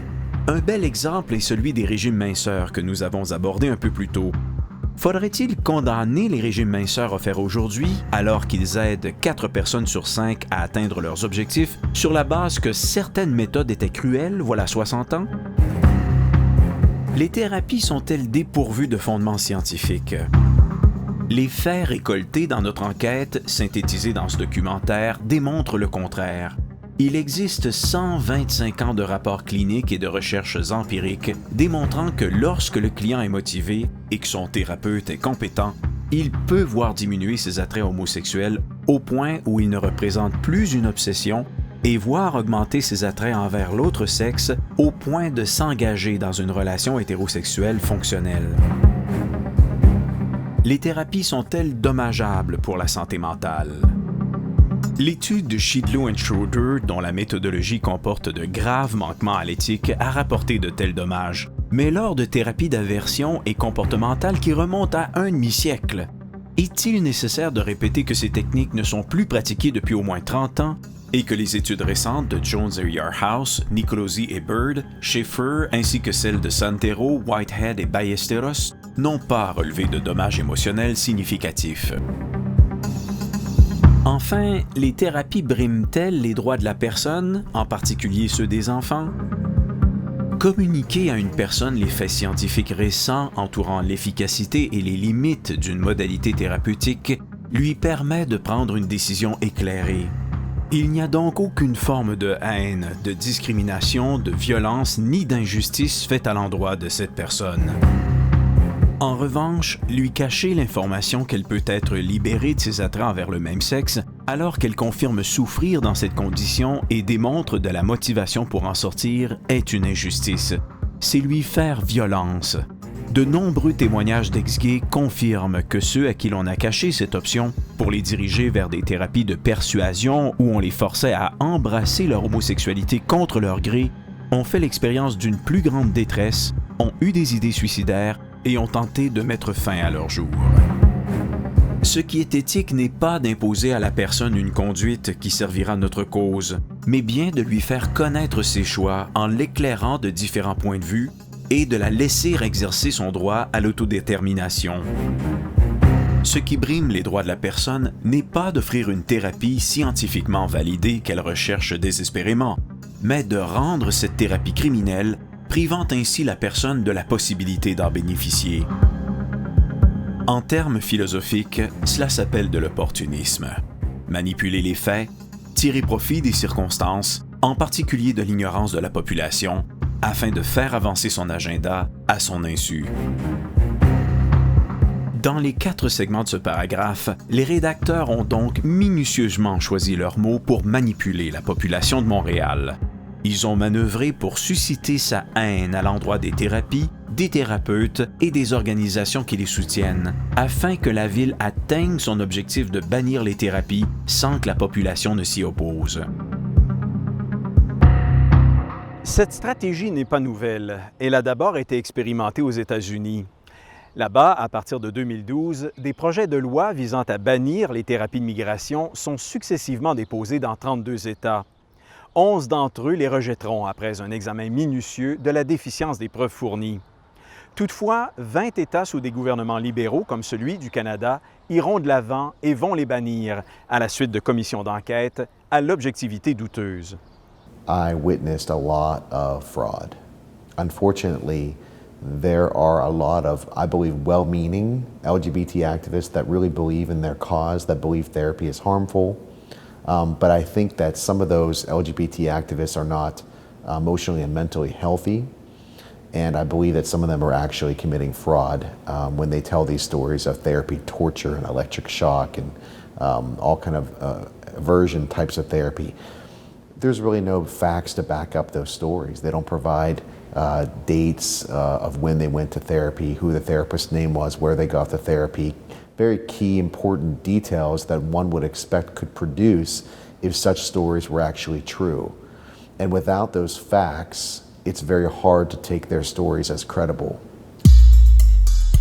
Après toute cette censure entourant l'efficacité des thérapies de migration, les chasses aux sorcières dans les médias pour faire passer les thérapeutes pour des charlatans, les journalistes qui militent pour l'idéologie LGBT mais qui le cachent au public, les commissions d'enquête biaisées pour bannir les thérapies dans des États américains libéraux, les chercheurs qui ne trouvent plus de financement pour réaliser de nouvelles études, ni d'éditeurs pour publier leur ouvrage, s'ajoute finalement la censure d'Amazon. Au beau milieu de 2018, le géant de la distribution en ligne retire unilatéralement de son répertoire tous les ouvrages du Dr Nicolosi suite à une campagne de salissage du lobby gay. Un pas de plus est malheureusement franchi pour empêcher les thérapeutes cherchant à se former à cette pratique d'obtenir des manuels de formation. Entre-temps, l'APA mesure les conséquences de sa désobéissance éthique en constatant l'exode massif de ses membres. Elle confie alors à Lisa Diamond, la spécialiste des recherches sur la fluidité sexuelle, la préparation d'un nouvel ouvrage plus rigoureux dans le but de se repositionner sur cette question et de réparer les pots cassés.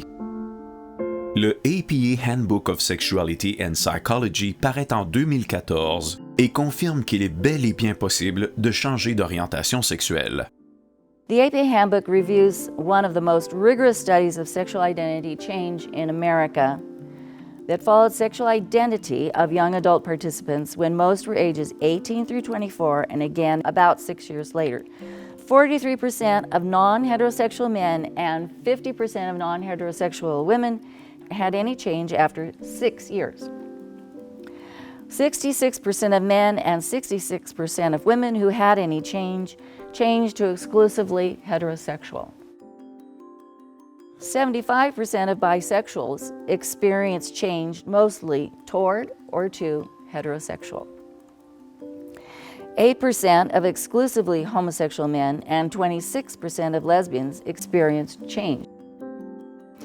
8% of exclusively heterosexual men and 11% of exclusively heterosexual women experienced a change.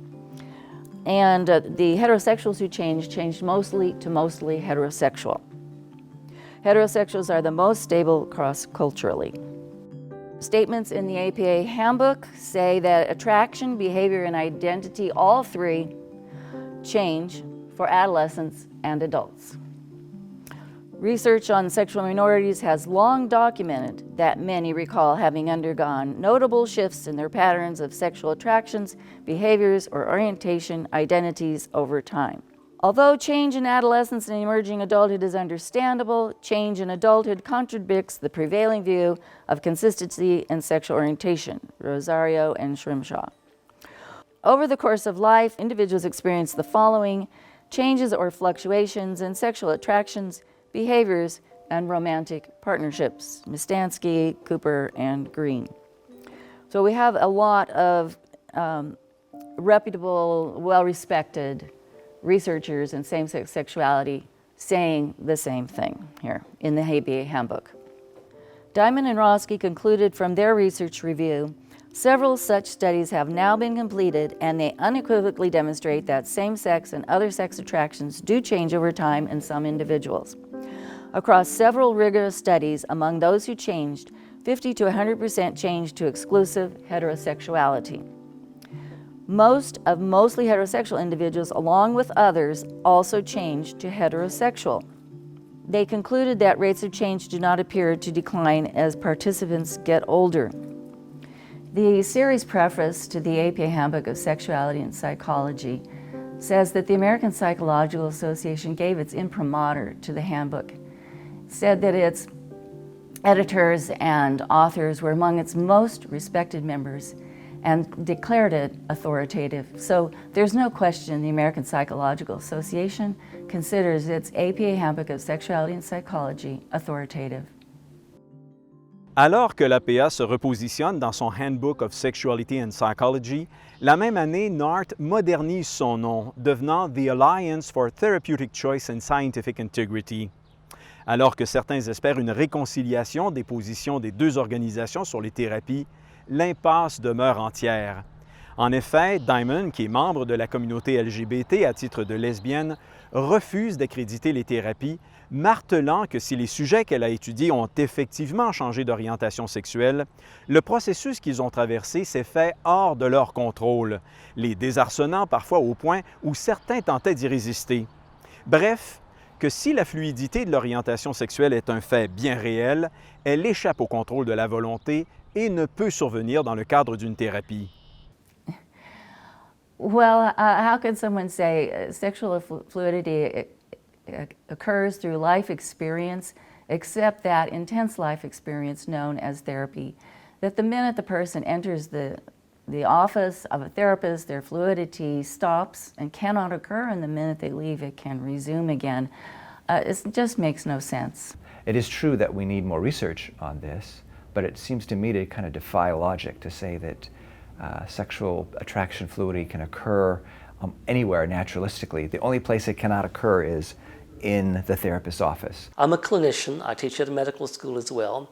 And I can tell you that from the lives of people that I've worked with over the last 4 decades, that they've made remarkable changes in their lives, and that homosexuality is not something that's fixed in all people. Diamond and Roski summarized the findings of their research review on same-sex sexuality this way. Arguments based on the immutability or unchangeability of sexual orientation are unscientific. Advocates for sexual minorities have argued that sexual orientation is a fixed, biologically based trait that cannot be chosen or changed. We hope our review of scientific findings and legal rulings regarding immutability will deal these arguments a final and fatal blow. En 2018, la plus récente étude sur le sujet des thérapies, réalisée par Santero, Whitehead et Ballesteros, est publiée. Mais à bout de bras, 7 longues années après avoir été complétée, à cause de difficultés à trouver une revue scientifique intéressée à la publier. L'étude de bonne qualité produit des résultats similaires à celles de Jones et Yarhouse. Les clients en thérapie font l'expérience de changements réels. Il y a peu de dommages à la santé mentale et beaucoup de commentaires positifs. Les résultats démontrent que les participants répondent aussi bien à cette pratique thérapeutique qu'à d'autres qui ont fait leurs preuves. À nouveau, ces résultats pointent 180 degrés dans le sens contraire des conclusions du groupe d'études de l'APA.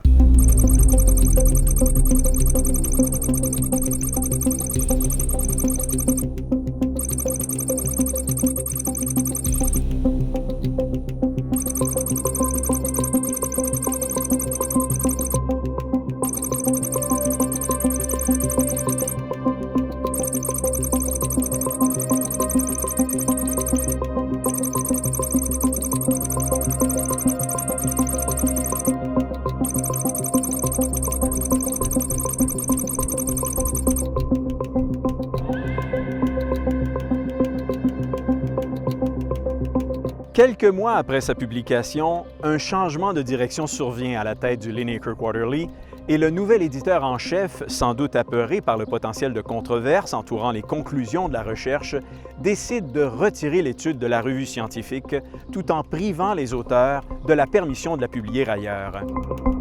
Cela synthétise bien l'obstruction à laquelle les hommes et les femmes de bonne volonté doivent s'attendre à rencontrer lorsqu'ils s'investissent dans la promotion des faits scientifiques entourant les thérapies.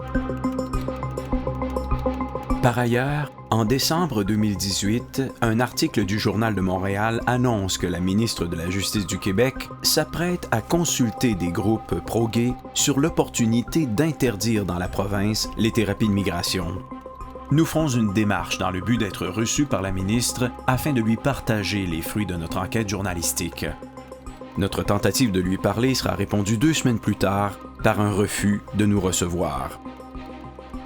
15 mois plus tard, le gouvernement libéral du Canada dépose un projet de loi qu'il présente à la population comme le plus progressiste au monde, visant à criminaliser à la fois la pratique des thérapies auprès des jeunes et les organisations qui les font connaître. C'est le dernier événement dont nous serons témoins avant de compléter ce documentaire. Recovery became fun. I wasn't trying to, on purpose, get attracted to girls. It was about finding the buddies and how do I make best friends and how do I never learned how to play baseball. I think I want to try that without having a panic attack. And it became fun. It wasn't shock therapy. It wasn't somebody trying to tell me, think more about girls and masturbate about them. It wasn't some crazy thing. It was, be who you are. Let guys love on you. Find how to get those healthy guys in your life. I remember my mom saying to me, your dad might not ever be able to be what you need him to be. You're going to need to find some other dads who can love you.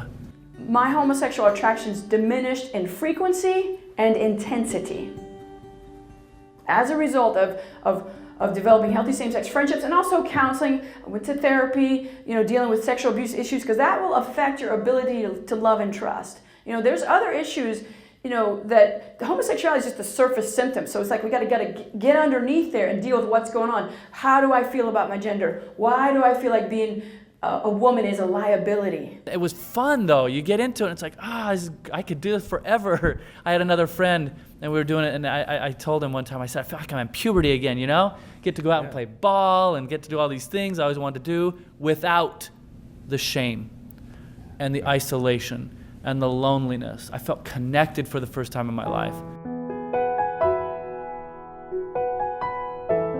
Après quelques années en thérapie, John et Christine ont chacun atteint leur objectif. Leurs attraits envers le même sexe, qui jadis les obsédaient, ont diminué à un niveau ne représentant plus un problème. De plus, la thérapie leur a permis d'acquérir des outils efficaces pour reconnaître les circonstances où ils sont vulnérables de les voir réapparaître et pour les désamorcer le cas échéant. Alors que le lobby gay leur avait prédit un échec complet, leur démarche se conclut plutôt par un plus grand bien-être que jamais dans leur identité sexuelle. Notre enquête journalistique nous dirige vers 17 constats importants. Il y a bel et bien des individus qui réussissent à migrer de l'homosexualité vers l'hétérosexualité.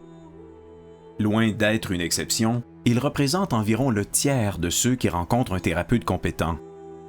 Les changements qu'ils expérimentent ne sont pas momentanés, mais durables pour la plupart. Beaucoup ne se considèrent pas nés homosexuels, mais attribuent leurs attraits à de l'abus sexuel vécu durant leur enfance. Plusieurs thérapeutes ne les accompagnent pas convenablement, n'ayant pas été formés adéquatement. Conséquemment, il y a des clients qui ressortent déçus de leur expérience. Des thérapeutes n'ont pas reçu de formations adéquates pour les aider, car les universités refusent de les fournir. Elles refusent de les fournir par sympathie idéologique avec le lobby gay ou par crainte de subir des représailles. Elles craignent des représailles parce que le lobby utilise l'intimidation et les campagnes de salissage contre ceux qui questionnent l'idéologie. L'intimidation et les campagnes de salissage sont utilisées par le lobby avec la bénédiction des gouvernements. Les médias libéraux agissent comme complices, encourageant des reporters à désinformer la population sur le sujet. Cette désinformation fonctionne, suscitant le mépris envers quiconque affirme que l'orientation sexuelle peut fluctuer. Cela engendre une omerta, une culture de peur et de silence qui brime la liberté d'expression des Canadiens. C'est la raison pour laquelle les bailleurs de fonds n'osent plus subventionner des recherches sur l'efficacité des thérapies, les revues scientifiques n'osent plus publier les résultats d'études qui contredisent la propagande LGBT, des librairies n'osent plus distribuer des ouvrages scientifiques défavorables au lobby, des thérapeutes compétents se cachent, étant pourchassés dans les médias et victimes de la haine populaire, et des personnes abusées sexuellement durant leur enfance, ayant légitimement le droit de recevoir cette aide, sont menacées d'en être privées. De ces observations découlent 5 recommandations. Comme ce fut le cas pour les régimes minceurs, les gouvernements devraient favoriser la recherche scientifique afin d'identifier les approches les plus efficaces. Ils devraient forcer les thérapeutes désirant aider cette clientèle à être formés sur ces modalités. Ils devraient multiplier les lieux où cette formation est donnée, en particulier les universités d'État. Ils devraient encourager les initiatives personnelles visant à faire connaître ces lieux de formation, ainsi que l'identité des thérapeutes ayant déjà la compétence pour aider cette clientèle. Ils devraient enfin inclure les ex-gays parmi les minorités protégées contre toute forme de haine et de discriminations injustes. And so over time, as I did that, was dating my wife. That's another story. We have our ups and downs there. She's very patient. She knew before we got married about the struggle. And as my heterosexual feelings started to grow, not because I was forcing them, they were just coming up. We started to date more intensely and got married. And we just have been married 19 years now. Renewed our vows a year and a half ago. And we have 3 kids. So. En mars 2020, suite à la censure d'Amazon, Joseph Nicolosi Jr., également psychologue, a mis sur pied un service de formation en ligne destiné aux thérapeutes désirant apprendre les bases de la thérapie réintégrative. Il poursuit ainsi l'œuvre entamée par son père 25 ans plus tôt, visant à former une nouvelle génération de thérapeutes avec l'une des approches les plus efficaces dans ce domaine de pratique. Les résultats d'une nouvelle étude sur l'efficacité des thérapies doivent paraître d'ici 2021. Elle a été conduite par Caroline Pilla et Joseph Nicolosi avant le décès de ce dernier en 2017. Les résultats préliminaires s'harmonisent aux conclusions des grandes études que nous avons abordées dans ce documentaire. On peut toutefois s'attendre à ce que leurs auteurs aient de la difficulté à publier leurs résultats dans une revue non religieuse, que les détracteurs des thérapies s'empressent de salir leur réputation et de discréditer les résultats, que leur ordre les menace de retirer leurs droits de pratique, que des courriels haineux leur soient transmis par des militants pro-gays, puis qu'aucun média de masse n'en fasse mention dans leurs manchettes. Chez nous, ces hommes et ces femmes qui sacrifient leur réputation pour aider les personnes aux prises avec des attraits homosexuels non désirés ne recevront certes jamais l'Ordre du Canada. Cet honneur a beau être conféré à des individus en reconnaissance de leur réalisation exceptionnelle, de leur dévouement remarquable envers une communauté, leur audace et leur passion ont beau incarner la devise de l'Ordre, ils ne recevront jamais cet honneur. Ils ont malheureusement choisi la mauvaise cause. Cela porte à réfléchir. Dans les pays totalitaires, il est permis de parler de tous les sujets, sauf de critiquer le régime au pouvoir. Ceux qui s'y adonnent risquent l'emprisonnement et toute une gamme de représailles personnelles et familiales. De même, ici au Canada, on peut parler librement de tous les sujets, sauf remettre en question le discours idéologique LGBT. Si quelqu'un ose publiquement questionner l'idéologie obligatoire imposée au peuple, sa réputation et sa carrière seront rapidement réduites en ruine par les médias, avec la bénédiction de nos élus. Cette police de la pensée qui censure les faits scientifiques entourant les thérapies de migration et qui salit la réputation des hommes et des femmes qui aident les personnes homosexuelles, est-elle vraiment un progrès dans notre société? N'est-elle pas plutôt une erreur de parcours que l'on devrait se dépêcher de corriger avant que les historiens nous la remettent sur le nez pour les siècles à venir? Ici Michel Lizotte. Au revoir.